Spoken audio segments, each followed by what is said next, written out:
Astaghfirullah. Assalamualaikum warahmatullahi wabarakatuh.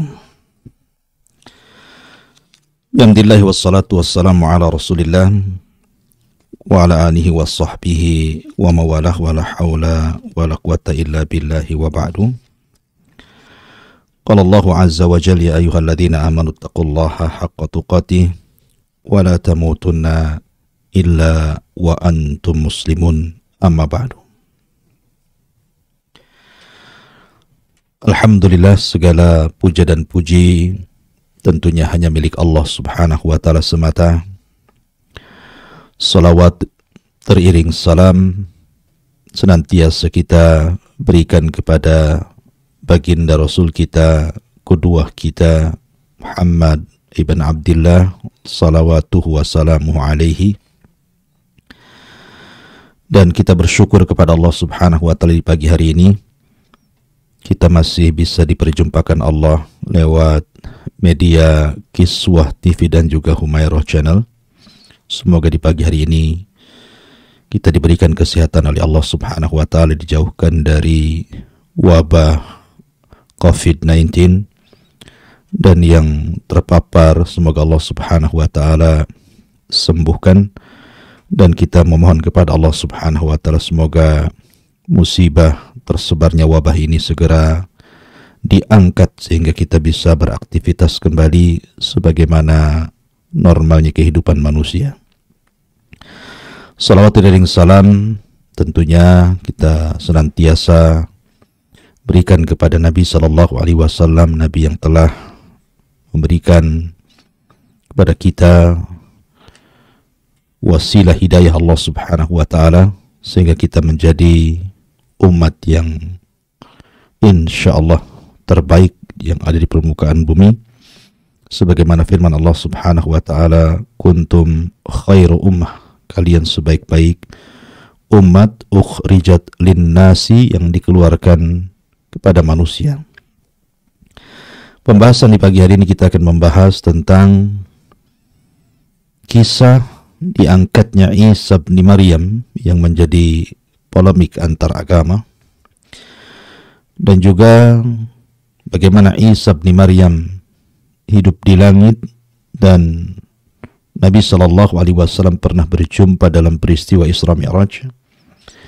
Kemudian juga di akhir zaman Isa menjadi salah satu dari alamat kiamat kubra, alamat dari tanda-tanda kiamat besar, yang bertugas untuk membunuh Dajjal, membunuh babi, mematahkan salib, menghilangkan jizyah, termasuk berhukum dengan hukum keadilan sampai Allah subhanahu wa ta'ala wafatkan sebagai manusia.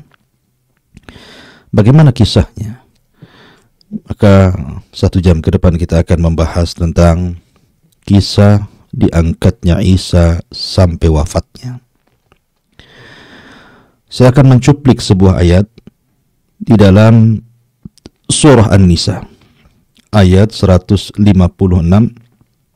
sampai 159. Allah subhanahu wa ta'ala berfirman, wa bikufrihim wa qawlihim ala Maryama buhtanan azima wa qawlihim inna qatalna al-masiha Isa ibn Maryam Rasulullahi wa ma qataluhu wa ma sallabuhu walakin syubbiha lahum wa innal ladhina ikhtalafu fihi la fi syakkin minhu ma lahum bihi min ilmin illa ittiba'adh dhann wa ma qataluhu yakina bal rafa'ahu Allahu ilaihi wa kana Allahu azizan hakima wa in min ahlil kitab illa la yu'minanna bihi qabla mautihi wa yawmal qiyamati yakunu alaihim syahida. Dan di antara kekufuran mereka bangsa Yahudi, dan ucapan kufur mereka adalah terhadap Maryam bintu Imran sebuah kedustaan yang sangat besar. Dan ucapan mereka yang mengatakan kami telah membunuh Al-Masih Isa bin Maryam, utusan Allah, juga merupakan kekufuran mereka. Dan Allah subhanahu wa ta'ala tidak membunuh Isa, kemudian tidak menyalib Isa, akan tetapi Isa diserupakan dengan mereka. Dan sesungguhnya orang-orang yang berselisih tentang perkara ini sungguh di atas keraguan.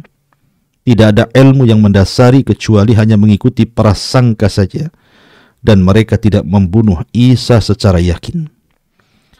Bahkan Allah subhanahu wa ta'ala mengangkat Isa kepadanya, dan adalah Allah maha perkasa lagi maha bijaksana.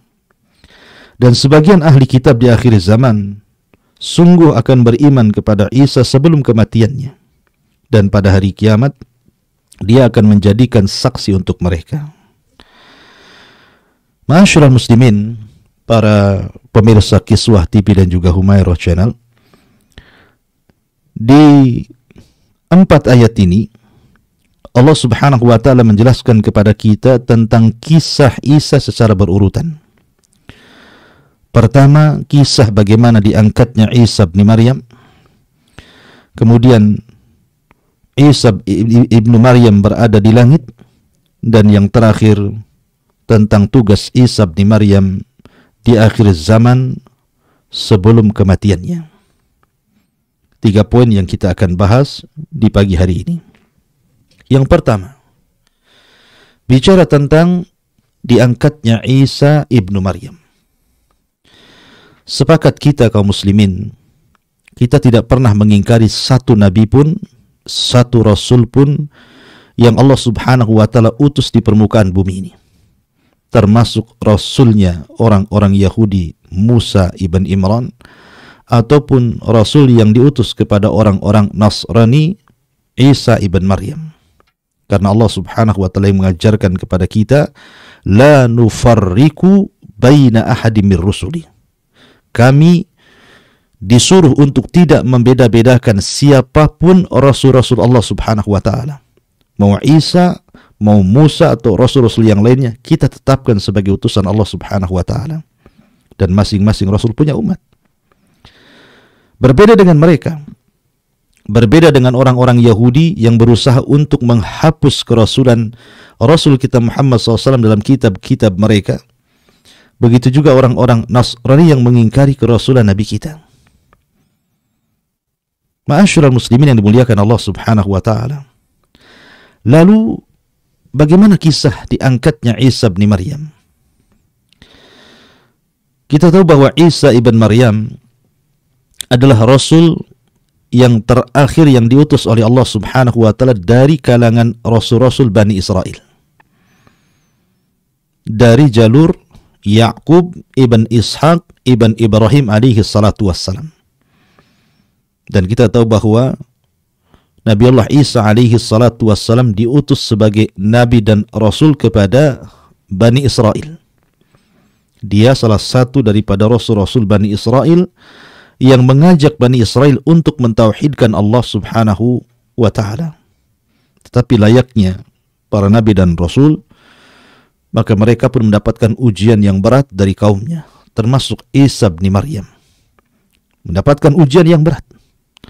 Tidak semudah membalik telapak tangan untuk mengajak manusia mentauhidkan Allah subhanahu wa ta'ala. Akan banyak rintangan dan tantangan yang dihadapi setiap para juru dakwah.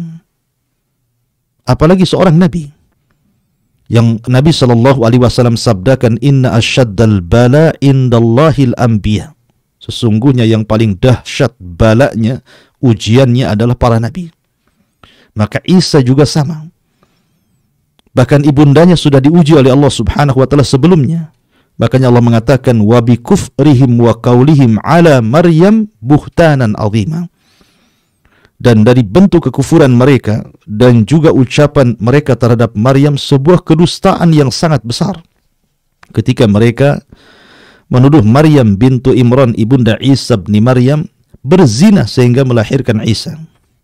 Maka kita katakan Isa bukan anak zina, sebagaimana tuduhan orang-orang Yahudi yang mengatakan bahwa Isa adalah waladul baghi, anak pezina, anak wanita pezina, na'udzubillah. Bahkan kita katakan bahwa Isa adalah ayah, satu di antara tanda-tanda kekuasaan Allah subhanahu wa ta'ala.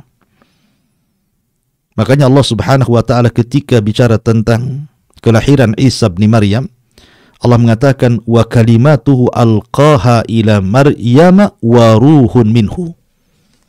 Dan kalimat Allah yang Allah lempar kepada Maryam dan ruh yang dimasukkan kepada Maryam, ruhullah, ruh Allah Subhanahu wa taala. Tetapi bukan berarti kalimat ruhullah, ruh Allah Subhanahu wa taala yang dimasukkan ke dalam tubuh Maryam itu maknanya bahwa Isa adalah anak Tuhan. Karena Allah yang memasukkan langsung ke dalam rahim Maryam, bukan itu. Pertama, kalimatuhu alqaha ila Maryam. Maksud kalimat di sini adalah kalimat kun fayakun.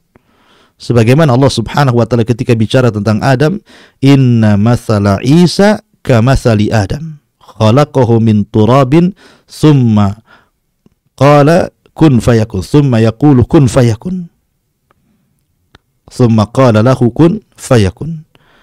Allah Subhanahu wa taala mengatakan sesungguhnya permisalan Isa dengan Adam itu kurang lebih saja. Adam diciptakan dari turab, dari tanah. Summa qala lahu, kemudian Allah Subhanahu wa taala berfirman, kun, jadilah, fayakun, maka jadi. Maka Isa juga sama, diciptakan dengan kun. Ya. Kemudian kalimat ruhullah, ruhnya Allah Subhanahu wa taala, bukan berarti ketika Allah yang memasukkan ruh kepada rahim Maryam artinya Isa menjadi anak Tuhan, bukan. Tetapi maksudnya dalam bahasa Arab, ruhullah ketika ruh diidhafahkan kepada Allah artinya idhafatut tashrif. Di sini penyandaran kemuliaan, sama dengan Baitullah, rumah Allah, naqatullah, untanya Allah, mukjizatnya Nabi Allah Saleh. Itu artinya kemuliaan. Jadi Isa dimuliakan oleh Allah Subhanahu wa taala berbeda dengan ruh-ruh yang lainnya. Dengan dalil ketika Adam alaihi salatu wassalam dijumpai Nabi Shallallahu Alaihi Wasallam dalam peristiwa yang sangat spektakuler, peristiwa Mi'raj. Maka Nabi Shallallahu Alaihi Wasallam kemudian melihat Adam Alaihi Salatu Wasallam di langit pertama. Kemudian Adam Alaihi Salatu Wasallam terkadang melihat ke kiri dan ke kanan, terkadang menangis dan terkadang tersenyum. Adapun kenapa dia menangis, karena melihat dari dzurriyyahnya, dari anak keturunannya yang akan menjadi para penghuni neraka. Dan ketika dia tersenyum, dia melihat dari anak keturunannya ada menjadi para penghuni surga. Dan ketika Adam alaihi salatu wasallam diciptakan, maka Allah Subhanahu wa taala usap punggung Adam alaihi salatu wasallam, maka keluar semua ruh dari seluruh anak keturunannya, kecuali ruh Isa bin Maryam Allah tahan. Jadi semua ruh itu diberikan kepada Adam alaihi salatu wassalam, kemudian keluar dari pundaknya Adam, dan itulah akan menjadi cikal bakal seluruh umat Adam atau turunan Adam sampai hari kiamat, kecuali ruh Isa ditahan. Jadi Allah Subhanahu wa taala menahan ruh Isa sebagai kemuliaan, sehingga Allah Subhanahu wa taala yang memasukkan ke dalam rahim Maryam tidak lewat malaikat yang ditugaskan untuk memasukkan ruh kepada Maryam. Itulah pemahaman yang benar. Jadi ini namanya idhafatut tashrif, pengidhafahan, penyandaran sebuah kemuliaan kepada Isa, karena Isa akan jadikan ayah, tanda dari tanda-tanda kebesaran Allah Subhanahu wa taala. Makanya kelahiran Isa normal. Ya, pendapat yang kuat jumhur ulama mengatakan bahwa Isa dikandung layaknya bayi-bayi yang lainnya selama 9 bulan. Karena ada juga yang berpendapat bahwa Isa itu cuma 1 hari saja dimasukkan ruhnya, kemudian besoknya lahir Maryam, melahirkan Isa bin Maryam. Maka kita katakan bahwa Isa sama dengan anak-anak yang dilahirkan selama 9 bulan. Dan hadis tentang masalah pengumpulan Allah Subhanahu wa taala tentang awal penciptaan manusia di rahim seorang ibunda, maka ma'ruf hadis itu. Maka akan dimulai dari segumpal air mani 40 hari, kemudian segumpal darah 40 hari, kemudian segumpal daging, sampai ketika usia 4 bulan ditiupkan roh, sampai 9 bulan kemudian dilahirkan. Itulah proses kelahiran Isa bin Maryam, normal layaknya manusia. Dia bukan anak Allah, dia juga bukan anak zina dari prasangka orang-orang Yahudi. Makanya Allah mengatakan wa bi kufrihim wa qaulihim ala Maryam buhtanan azima. di antara kekufuran mereka dan ucapan mereka terhadap Maryam sebuah kedustaan yang sangat besar. Maryam itu wanita suci, wanita yang disucikan Allah Subhanahu wa taala, sama dengan Ummuna Aisyah radhiyallahu anha ketika dituduh berzina dengan Safwan ibn Mu'attil, maka kita katakan tidak. Aisyah wanita yang suci dan disucikan Allah Azza wa Jalla, sama dengan Maryam bintu Imran radhiyallahu anhunna. Ma'asyiral muslimin yang dimuliakan Allah Subhanahu wa taala. Lah ketika Isa kemudian dilahirkan, banyak mukjizat yang Allah Subhanahu wa taala berikan kepada Isa bin Maryam. Sejak kecil sudah diberikan mukjizat. Allah buat dia bicara di hadapan Bani Israel yang menuduh Maryam berzina. Jadi Isa yang kemudian membela ibundanya, dan itu mukjizat sedari pangkuan Maryam. Isa sudah bisa bicara. Inni Abdullah, saya adalah hamba Allah, dan begitu seterusnya sebagaimana dijelaskan dalam Al-Quran surah Maryam. Ma'asyiral muslimin yang dimuliakan Allah Subhanahu wa taala, para pemirsa Kiswah TV dan juga Humairah Channel. Bahkan ketika di waktu remaja, terkadang Isa itu menerka-nerka barang-barang yang ada di rumah-rumah anak-anak sebayanya, dan semua terkaannya benar. Kemudian juga Isa pernah mengepal-ngepal sebuah tanah liat menjadi semacam berbentuk burung, kemudian ditiupnya, dan Allah Subhanahu wa taala izinkan burung itu hidup dan bisa terbang. Bahkan Isa bin Maryam bisa mengobati penyakit buta permanen ataupun penyakit lepra permanen sampai kepada menghidupkan orang mati. Dan Isa adalah orang yang paling lembut dalam berdakwah, sehingga akhirnya semakin hari semakin banyak yang mengikuti Isa bin Maryam. Lah dari sebab inilah akhirnya menjadi sebuah tantangan bagi Raja Romawi kala itu. Dengan banyaknya pengikut Isa bin Maryam, maka kekhawatiran bahwa Isa akan melakukan pemberontakan. Akhirnya sang raja pun dihasut untuk membunuh Isa bin Maryam. Maka dari situlah kemudian dia mengirim juyush, mengirim pasukan besar untuk mencari Isa bin Maryam. Maka ada seorang murid Isa yang berkhianat, kemudian menunjukkan keberadaan Isa bin Maryam yang sedang berkumpul dengan 12 Hawariyun. Hawariyun artinya di sini orang-orang yang setia dan senantiasa membela Isa bin Maryam, dan jumlah mereka 12. Artinya mereka orang-orang pilihan yang senantiasa bersama Isa bin Maryam, membela Isa bin Maryam dan mendakwahkan dakwah Isa ibn Maryam alaihi salatu wassalam. Ma'asyiral muslimin yang dimuliakan Allah Subhanahu wa taala, dan itu dijelaskan di dalam Al-Qur'anul Karim bagaimana orang-orang Hawariyun itu mengatakan ketika Isa bin Maryam mengatakan man ansari ilallah, siapa yang akan menjadi ansar, para penolong-penolong Allah Subhanahu wa taala. Maka orang-orang Hawariyun mengatakan nahnu ansarullah, kamilah para penolong Allah Subhanahu wa taala. Kami yang akan menolong Allah Subhanahu wa taala. Amanna billahi washhad bi anna muslimun. Kami beriman dengan Allah, persaksikanlah bahwa kami adalah seorang yang berserah diri kepada Allah Subhanahu wa taala. Ma'asyiral muslimin yang dimuliakan Allah Subhanahu wa taala.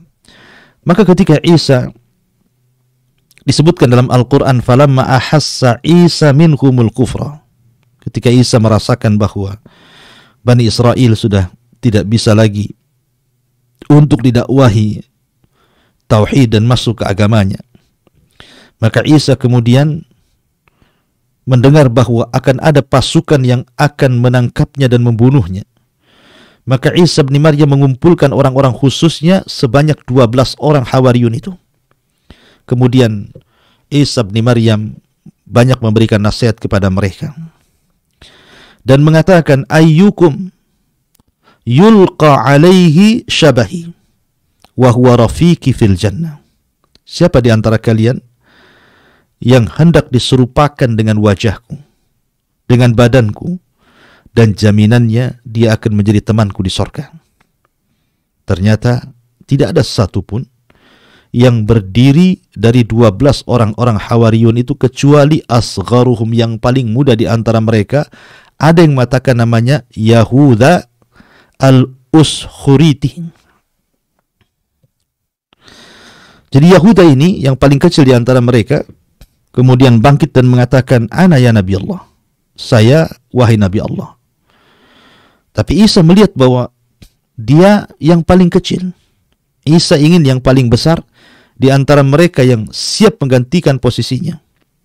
Maka Isa kemudian mengulang lagi, siapa di antara kalian yang ingin kuserupakan wajah dan badannya mirip dengan diriku, maka dia akan menjadi rafiki fil jannah, temanku di sorga. Rupanya tidak ada yang bangkit kecuali Yahuda lagi. Sampai 3 kali. Tidak ada yang bangkit kecuali dia. Menunjukkan bahwa kalimat Ansarullah, kami penolong-penolong Allah subhanahu wa ta'ala itu terkadang hanya di lisan orang-orang Hawariyun saja. Karena kalau sudah dihadapkan kematian, mereka tidak mau. Berbeda dengan sahabat-sahabat Nabi SAW yang mengatakan, "Kunna nuhibbul mauta kama tuhibbul haya." Kami mencintai mati syahid sebagaimana kalian orang-orang kafir cinta dengan kehidupan. Begitulah ucapan para sahabat Nabi SAW. Mereka siap mati untuk Rasul dalam rangka membela agama Allah Subhanahu wa ta'ala. Siap untuk menghabiskan harta dan waktunya untuk berjuang dalam agama Allah Subhanahu wa ta'ala. Makanya Allah Subhanahu wa ta'ala menjadikan percontohan para sahabat untuk diikuti orang-orang setelahnya. Allah mengatakan dalam surah At-Taubah ayat 100, "As-sabiqunal awwaluna minal muhajirin wal ansar walladzina tabauhum bi ihsan." Dan orang-orang yang awal dari kalangan muhajirin dan ansar dan orang-orang yang mengikuti muhajirin dan ansar, maka Allah Subhanahu wa ta'ala radhiyallahu anhum wa radu'an. Allah akan ridha dan mereka pun ridha kepada Allah Subhanahu wa ta'ala. Sabiqunal awwalun minal muhajirin wal ansar walladzina tabauhum bi ihsan radhiyallahu anhum. Allah akan ridha kepada mereka dan mereka pun ridha kepada Allah dan Allah janjikan surga bagi mereka. Jadi ketika Yahuda siap untuk menggantikan posisi Isa bin Maryam, akhirnya kemudian Isa pun terbaring di hadapan 12 Hawariyun. Kemudian memberikan nasihat. Setelah ini, berangkatlah kalian ke daerah-daerah kalian. Ajak manusia ke dalam tauhid. Ajak manusia kepada agama Allah. Sebarkan Injil. Akhirnya kemudian Isa pun ditidurkan oleh Allah Azza wa Jalla. Kemudian diangkat dengan cara Allah bukakan atap rumahnya. Kemudian Isa pun diterbangkan Allah ke langit. Dan Allah firmankan, "Inni mutawaffika wa rafi'uka ilai." Dan kami menidurkan dirimu hai Isa dan kami angkat dirimu kepadaku. Maka Isa pun ketika naik ke langit disaksikan oleh 12 Hawariyun. Maka setelah itu yang 11 Hawariyun mereka pun pergi kembali ke kampung-kampung halaman mereka. Kemudian mendakwahkan dakwah Nasrani. Itulah kenapa Nasrani tersebar dari 11 Hawariyun ini sampai hari ini. Dan yang satu tetap di tempat itu yang diserupakan dengan Isa bin Maryam. Maka ketika datang para tentara Romawi yang gabungan antara orang Yahudi dan Nasrani untuk membunuh Isa bin Maryam, akhirnya kemudian mereka pun menangkap orang yang diserupakan dengan Isa. Orang inilah yang dibunuh oleh mereka. Orang inilah yang disalib oleh mereka. Dan orang ini pula kemudian menjadi sebuah prasangka bahwa yang ditiang saliban adalah Isa bin Maryam. Maka Islam membantah dan mengatakan dalam Al-Quran ketika Allah berfirman, "Wa qaulihim inna qatalnal masiha Isa bin Maryam Rasulullah." Di antara ucapan dusta orang-orang Yahudi adalah, kami telah membunuh Al-Masih Isa bin Maryam utusan Allah. Maka Allah bantah, "Wa ma qataluhu wa ma salabuhu." Kemudian, "Walakin syubbiha lahu." Mereka tidak membunuh Isa. Mereka tidak menyalib Isa. Bahkan Isa diserupakan. Ma'asyiral muslimin yang dimuliakan Allah Azza wa Jalla, terjadi khilaf di antara ulama. Apakah Isa itu diwafatkan dulu kemudian diangkat? Ataukah hanya sekedar ditidurkan? Al-Imam As-Suyuti rahimahullahu ta'ala di antara salah satu ulama yang berpendapat bahwa Isa itu diwafatkan dulu kemudian diangkat dan akan dihidupkan dan akan turun di akhir zaman. Dalilnya adalah inni mutawaffika, saya wafatkan kau wahai Isa, wa rafi'uka ilai, dan kami angkat engkau ke sisiku, kata Allah. Tetapi jumhurul ulama, mayoritas para ulama mengatakan bahwa arti mutawaffika, saya mutawaffika akan mewafatkan dirimu. Kalimat mutawaffi itu bukan mencabut ruh, bukan qabdu arwah, bukan mencabut ruh. Tetapi maksud inni mutawaffika artinya Allah Subhanahu wa taala telah menyempurnakan kehidupan Isa selama di bumi dan telah menyempurnakan risalahnya untuk disampaikan kepada Bani Israel. Makanya ketika Isa bin Maryam diangkat ke langit, bukan lagi menjadi seorang rasul. Apalagi nanti di akhir zaman mendakwahkan dakwah baru selain dakwah Nabi SAW. Jadi arti mutawaffika artinya Allah Subhanahu wa taala telah menyempurnakan kenabian Isa bin Maryam. Risalahnya sudah disampaikan secara sempurna kepada umatnya. Bukan mewafatkan Isa bin Maryam. Tetapi di sini artinya bukan menyempurnakan usia, bukan. Karena kalau diartikan menyempurnakan usia artinya Isa diwafatkan. Yang disempurnakan di sini adalah nubuahnya, kenabiannya, kerasulannya. Sehingga ketika Allah mengangkat Isa dalam kondisi ditidurkan, maka Isa bukan lagi seorang nabi ketika diangkat menjadi rasul yang dibebani untuk berdakwah. Karena kita tahu bahwa zaman dan juga makan, sebuah waktu ataupun tempat, semua berputar di atas takdir Allah Subhanahu wa taala. Kita lihat kisah Nabi Uzair. Ketika Uzair alaihi salam ditidurkan oleh Allah Subhanahu wa taala selama 1 abad, 100 tahun. Kemudian Uzair dibangkitkan Allah Azza wa Jalla, dibangunkan Allah Subhanahu wa taala, maka ada 2 perkara di samping Uzair itu. Pertama, makanan yang dibawanya, dan yang kedua, keledai yang ditungganginya. Apa yang terjadi dengan keledai dan makanan yang dibawanya? Pertama, keledai. Keledai ini diwafatkan oleh Allah Azza wa Jal karena lamanya waktu 1 abad. Sehingga keledai ini akhirnya mati, kemudian menjadi tulang belulang, dan sudah tidak lagi berbentuk keledai. Tetapi ketika makanan yang dibawa oleh Uzair ini, justru makannya tidak berubah sama sekali. Makanya Allah Subhanahu wa taala berfirman tentang makanan yang dibawa Uzair itu, lam yatasanna ay lam yataghayyar. Jadi makanan yang dibawa Uzair selama 1 abad untuk bekal perjalanannya rupanya tidak berubah. Makanannya tidak berubah, minumannya pun tidak berubah. Tapi keledai Uzair itu justru mati, sehingga kemudian tersisa tulang belulangnya. Setelah Uzair kemudian dihidupkan dibangunkan dari tidurnya selama 1 abad. Menunjukkan bahwa Allah Subhanahu wa taala berkuasa atas kehendaknya, menjadikan keledai itu kemudian berubah dan mati, dan menjadikan makan dan minuman yang dibawa Uzair itu tetap utuh dan tidak ada berubah sama sekali, padahal sudah lewat 100 tahun. Ya. Artinya bahwa ketika Isa bin Maryam diangkat ke langit, maka usia di langit itu tidak dianggap oleh Allah Subhanahu wa taala. Isa ketika berada di langit, usianya tidak dianggap oleh Allah Azza wa Jalla. Jadi ketika diturunkan di akhir zaman, usianya sama ketika diangkatnya 33 tahun. Jadi Isa diangkat 33 tahun ke langit, kemudian diturunkan pun di usia itu 33 tahun, karena Allah Subhanahu wa taala tidak merubah apapun dari usia Isa bin Maryam ketika tinggal di langit. Ya. Ma'asyiral muslimin yang dimuliakan Allah Subhanahu wa taala, maka Isa akan turun di usia 33 tahun dan akan tinggal kembali di bumi di akhir zaman. Ada yang mengatakan 7 tahun, ada yang mengatakan 40 tahun, wallahu alam. Ya. Tapi yang jelas bahwa ketika Isa bin Maryam di langit itu maksudnya Allah sempurnakan kenabiannya, kerasulannya. Bukan Allah sempurnakan usianya sehingga Allah wafatkan. Ya. Ma'asyiral muslimin yang dimuliakan Allah, dan itu pendapat jumhur ulama, bahwa Isa ketika diangkat tidak diwafatkan, dan kalimat wafat tidak harus mati. Sebagaimana doa setiap orang selepas tidur, maka kita ma'ruf alhamdulillahilladzi, ya, alhamdulillahilladzi ba'da ma amatana wa ilaihi nusyur.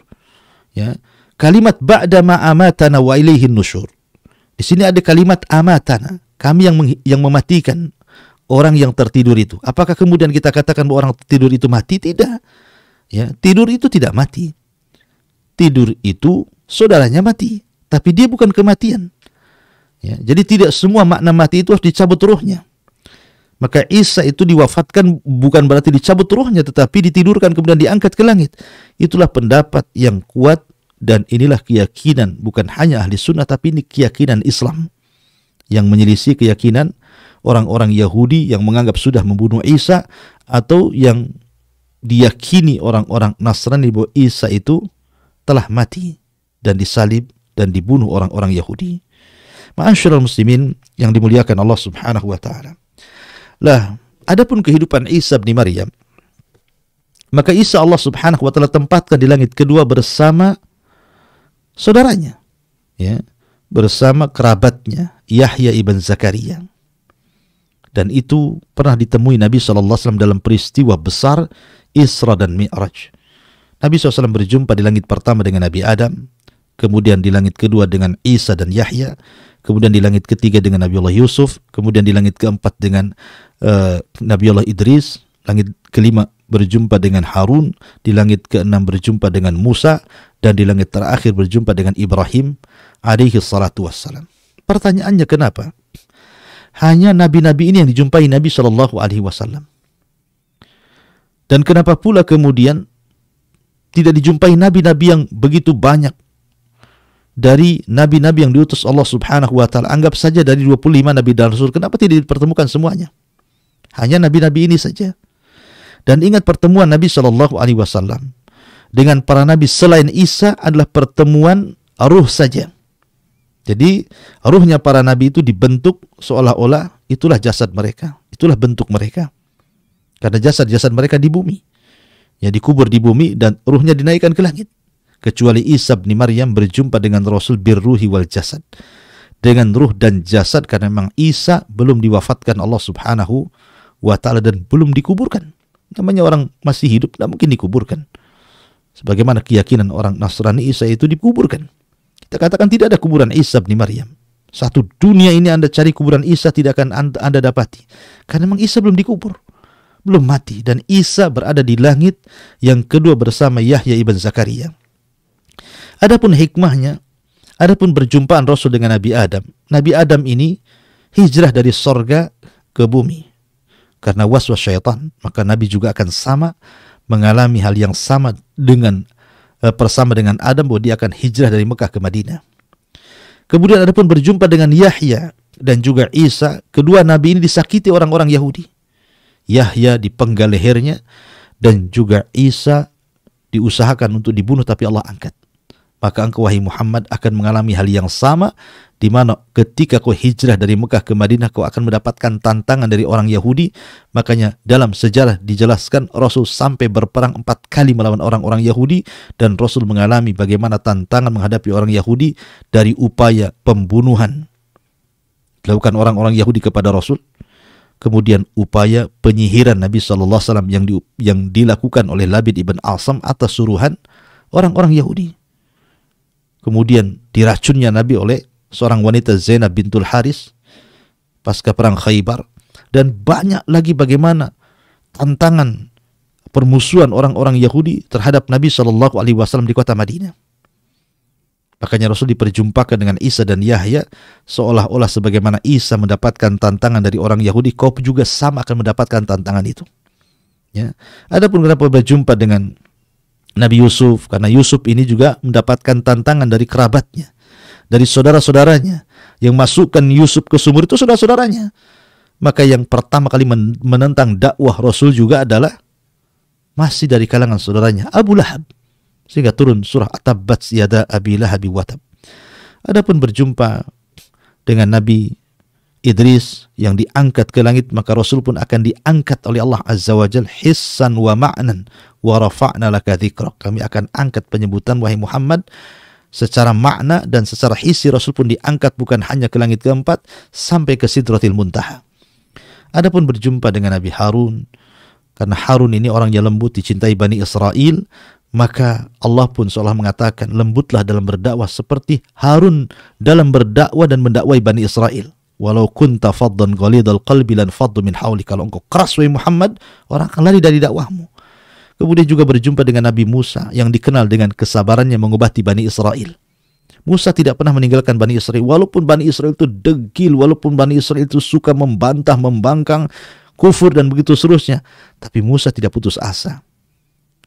Makanya kenapa Nabi SAW memuji Musa dan mengatakan rahimallahu akhu Musa, semoga Allah merahmati saudara diriku Musa alaihi salatu wassalam, qad udhiya katsiran fasabara. Dia sudah banyak diuji tapi sabar. Maka Rasul pun sama akan menghadapi hal yang sama seperti yang dihadapi Musa alaihi salatu wassalam, dan Rasulullah manusia yang paling sabar dari seluruh para nabi dan rasul. Kemudian berjumpa dengan Nabi Ibrahim yang wajahnya paling mirip dengan wajah Nabi sallallahu alaihi wasallam. Artinya Rasul pernah berjumpa dengan Nabi Isa di langit kedua bersama Yahya ibn Zakaria. Kemudian yang ketiga, di akhir zaman maka Isa bin Maryam akan turun untuk melaksanakan tugas Allah Subhanahu wa taala, tapi bukan menjadi seorang rasul. Ya, bukan menjadi seorang rasul, karena di antara tugas seorang rasul adalah membawa ajaran baru dan tidak mengikuti nabi sebelumnya.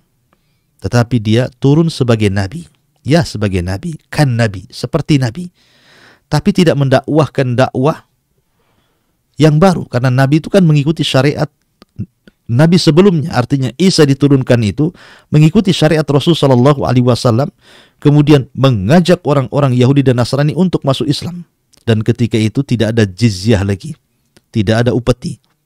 Karena dalam Islam, apabila seseorang kemudian berperang melawan orang-orang kafir, kemudian orang kafir takluk ke negeri Islam, maka pertama disuruh beriman.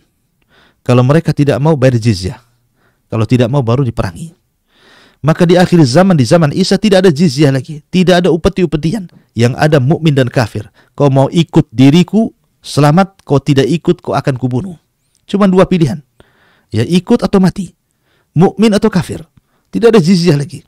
Dan itu salah satu tugas Isa bin Maryam, sehingga Allah Subhanahu wa taala isyaratkan di sini, wa im min ahlil kitab illa la yu'minanna bihi qabla mautihi. Dan sebagian besar ahli kitab di akhir zaman akan beriman kepada syariat Isa yang mengikuti syariat Nabi sallallahu alaihi wasallam. Sebelum wafatnya Isa bin Maryam, banyak orang-orang yang berbondong-bondong masuk dalam Islam karena jasa Isa bin Maryam berusaha untuk mengarahkan manusia ke dalam Islam. Ma'asyiral muslimin yang dimuliakan Allah Subhanahu wa taala. Kenapa dia kan nabi seperti nabi? Karena memang mukjizatnya tidak dicabut. Mukjizat Isa itu tidak dicabut. Buktinya bahwa dia biasa membunuh Dajjal dengan nafasnya. Ya, jadi nafas Isa itulah yang membunuh Dajjal.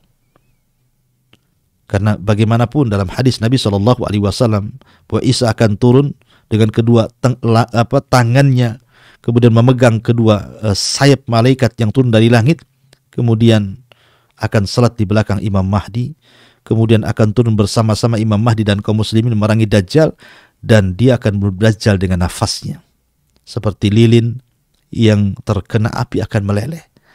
Ma'asyiral muslimin yang dimuliakan Allah Azza wa Jalla. Lalu kapan waktunya? Kapan waktu Isa bin Maryam diturunkan? Ma'asyiral muslimin yang dimuliakan Allah Subhanahu wa taala. Salah satu tanda dari tanda-tanda kiamat besar adalah nuzul Isa, turunnya Isa bin Maryam. Dan dimulai dari muqaddimah kemunculan Al-Mahdil Muntadhar yang kemudian dibaiat kaum muslimin, kemudian akan memiliki kekuatan dan pusat kekuatannya di mana? Di Palestina, di Baitul Maqdis. Akan menjadi pusat kekuatan kaum muslimin di akhir zaman dan dipimpin langsung oleh Al-Mahdil Muntadhar. Setelah kemudian Imam Mahdi berperang melawan orang-orang Nasrani dalam perang yang tidak akan pernah Anda dapati dahsyatnya perang ini, karena setelah perang ini tidak akan ada perang lagi yang lebih dahsyat dibandingkan perang ini. Disebut dalam sejarah disebut Malhamatul Kubra. Maka setelah Malhamatul Kubra inilah tiba-tiba khurujud Dajjal, keluar Dajjal yang diikuti oleh 70.000 Yahudi Asfahan, dan Asfahan itu letaknya di Iran.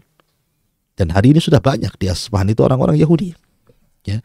Bahkan akan diikuti oleh orang-orang Arab jahil, dan kebanyakan para pengikut Dajjal itu para wanita, dan akan diikuti oleh orang-orang Turk, bukan Turki, Turk, ya, orang-orang yang bermata sipit sama dengan orang-orang Asia bentuknya. Tapi yang jelas bahwa Dajjal itu di akhir zaman akan banyak pengikutnya, walaupun Dajjal itu hanya bertugas 40 hari saja. Satu hari sama dengan setahun, satu hari sama dengan sebulan, dan satu hari sama dengan sepekan, dan hari keempatnya sama waktunya dengan waktu-waktu yang kita lalui. Artinya normal. Dari sini kata para ulama, Dajjal itu akan sampai di kutub yang satu hari sama dengan setahun, satu hari sama dengan sebulan, satu hari sama dengan sepekan, dan juga Dajjal pun akan berkeliling di hari-hari yang waktunya normal seperti kita. Artinya tidak ada satupun bumi kecuali diinjak Dajjal. Tetapi Dajjal diciptakan Allah Subhanahu wa Ta'ala untuk menguji keimanan manusia. Dan Allah Subhanahu wa Ta'ala atas kehendaknya terkadang memberikan usia yang panjang kepada makhluknya. Seperti Dajjal, Allah berikan usia panjang sejak ditemui sahabat Tamim ibn Aus Ad-Dari di zaman Nabi SAW sampai hari Dajjal masih hidup dan terrantai. Dan rantai itu akan putus di akhir zaman. Dan Isa bin Maryam turun ketika Imam Mahdi tidak sanggup melawan Dajjal dan pasukannya. Maka Isa turun di mana? Di Menara Putih di dekat Damaskus. Kemudian Isa bin Maryam akan bergabung bersama Imam Mahdi, bahkan sholat di belakang Imam Mahdi. Kemudian setelah itu turun bersama-sama pasukan Imam Mahdi mengejar Dajjal dan juga mengejar pasukannya, dan Allah menangkan peperangan ini, dan Isa berhasil membunuh Dajjal dengan nafasnya di sebuah tempat yang disebut dengan Babil Lut. Ya. Setelah Dajjal kemudian meninggal dunia, maka kaum muslimin pun berhasil mengalahkan para pengikut Dajjal. Bahkan di situ Allah Subhanahu wa Ta'ala menampakkan kuasanya, di mana batu, pepohonan, dan makhluk Allah bisa bicara. Setiap ada orang kafir sembunyi di balik batu-batu akan mengatakan, ya mukmin uqtul, wahai mukmin bunuhlah orang Yahudi ada di belakang batu ini. Dan begitu seterusnya. Artinya bahwa Allah Subhanahu wa Ta'ala memberikan kuasa kemenangan di akhir zaman. Maka setelah kemudian mereka pun tunggang langgang para pengikut Dajjal karena Dajjal sudah meninggal dunia, maka Isa pun mengajak mereka untuk beriman. Hanya ada dua pilihan. Kalian masuk Islam, agama Rasul sallallahu alaihi wasallam, ataukah kalian dibunuh. Tidak ada jizyah lagi. Sampai kemudian muncul fitnah Ya'juj wa Ma'juj. Kemudian Allah Subhanahu wa Ta'ala hancurkan Ya'juj dan Ma'juj, dan Isa masih bertahan hidup beberapa tahun setelahnya dengan kehidupan yang penuh diberkahi Allah Subhanahu wa Ta'ala, karena banyaknya orang-orang yang masuk Islam di akhir zaman di tangan Isa bin Maryam untuk mengikuti syariat Rasul, sampai akhirnya Allah Subhanahu wa Ta'ala wafatkan Isa bin Maryam layaknya manusia, dikuburkan, difardu kifayahkan. Dan inilah bahwa Isa bin Maryam belum mati sampai hari ini dan akan diwafatkan di akhir zaman. Wallahu a'lam bishawab. Ini di antara sekelumit kisah yang kita ambil dari Suratun Nisa. Mudah-mudahan ada manfaatnya. Kita kembalikan kepada moderator. Waliyatafaddal mashkura. Nah, jazakallah khairan Ustadz atas materi yang telah disampaikan di kesempatan kali ini. Dan kami berikan kesempatan bagi pemirsa di rumah yang mungkin ingin bergabung secara interaktif. Anda dapat menghubungi kami di nomor 0812 6873 3202. Dan kita bacakan beberapa pertanyaan yang telah masuk di redaksi Kiswah TV. Bismillah, Assalamualaikum warahmatullahi wabarakatuh Ustadz. Waalaikumsalam. Afwan, mau tanya, ketika Nabi Isa alaihissalatu wassalam turun di akhir zaman dan memiliki waktu hidup sehingga beberapa tahun, apakah dijelaskan di masa itu Nabi Isa menikah dan memiliki keturunan Ustadz? Mohon penjelasannya, barakallahu fikum. Iya, alhamdulillah. Kita tahu bahwa banyak dalam ayat-ayat Al-Quran yang menjelaskan bahwa setiap Nabi itu memiliki istri dan keturunan. Bahkan ada seorang Nabi itu yang istrinya banyak sekali. Seperti Nabi Allah Daud alaihi salatu wassalam, kemudian putranya Sulaiman. Itu memiliki banyak istri. Bahkan Sulaiman itu memiliki 100 istri. Bahkan dia pernah bernadar kepada Allah kalau dia ingin menggauli istrinya dalam satu malam 100 istri dengan harapan memiliki keturunan dan semua akan menjadi para mujahidin di jalan Allah. Tapi Nabiullah Sulaiman lupa membaca insya Allah, sehingga tidak ada satupun istri-istrinya yang mengandung. Ada satu istri yang mengandung, tapi lahir anak yang cacat, separuh manusia dan separuh bukan. Artinya bahwa para nabi memiliki keturunan. Lah, Isa ibnu Maryam sebelum diangkat dia belum menikah. Dia masih bujang. Dia tidak menikah ketika sebelum diangkat. Karena dia disibukkan dengan berdakwah kepada Bani Israel.